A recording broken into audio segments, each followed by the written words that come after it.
I'm Andrew Van Leeuwen, this is Stefan Bartholomaeus, and we are here to preview the Snowy River Caravan's Tasmania Super440. We're at a somewhat brisk Symmons Plains raceway. Stefan, it's been quite a while since there's actually been any supercars racing because we had a big gap before and after New Zealand, but it's still good to see all of the teams and cars here because it has been a bit of a rush. Some of them only got their cars back from New Zealand last week. Yeah, we were counting the trucks as they pulled in this morning, making sure everyone has gotten here. Bit of a tough one for the crews to have to turn the cars around in such a short space of time before putting them on another boat to come here.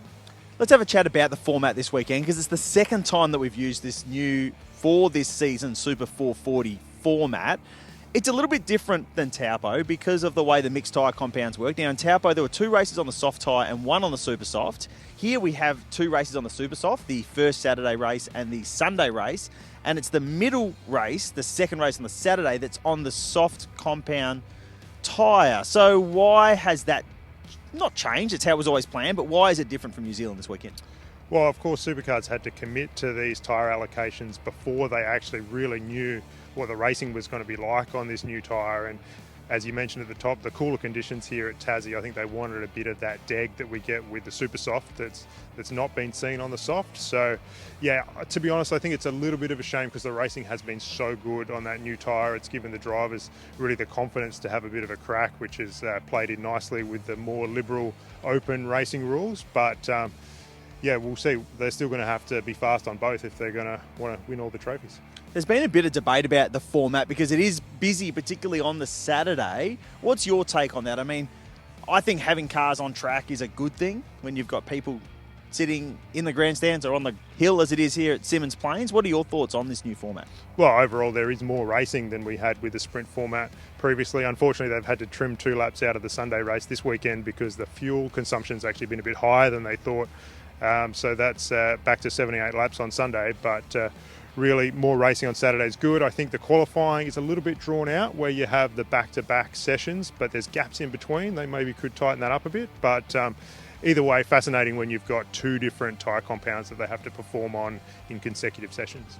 I think what will also be interesting this weekend is the actual racing itself in terms of cars making contact on track. It's been a massive talking point so far this season with driving standards advisor Craig Baird trying to free things up a little bit, refer a bit less to the stewards. Stefan, I think it could be a real talking point here this weekend just because we have 2 parts of the circuit that are so very different in terms of the hairpin and the sweeper over the back, but they're actually connected on the racetrack by that sort of straight in between. I reckon it's going to be a real test for Beardo to judge when someone feels like they've copped one at the hairpin and they want to give it back at a really fast bit of the racetrack, which Beardo still doesn't like and still doesn't want them doing. I think there could be some controversy around that, and I'm all here for it. I think it's going to be fantastic. Yeah, I think a real test for it is a pretty good way of summing it up because there has been so much talk about what's going to happen into the hairpin.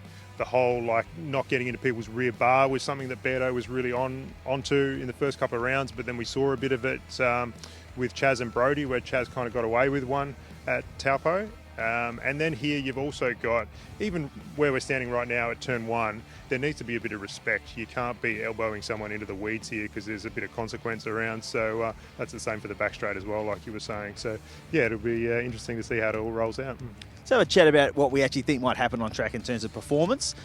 It was at this circuit last year we saw that fantastic drive from Nick Percat to hold off Chaz Mostert to take a race win for Matt Stone Racing.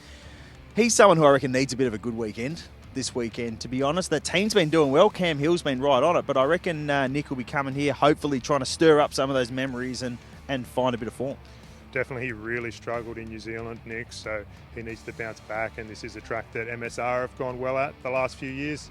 Also thinking back to last year, Tommy Randall, it was his big chance in that Sunday race, and he actually sort of imploded here, unfortunately, so the Tickford cars you'd expect would be pretty strong. So let's see if he can get his redemption this time around.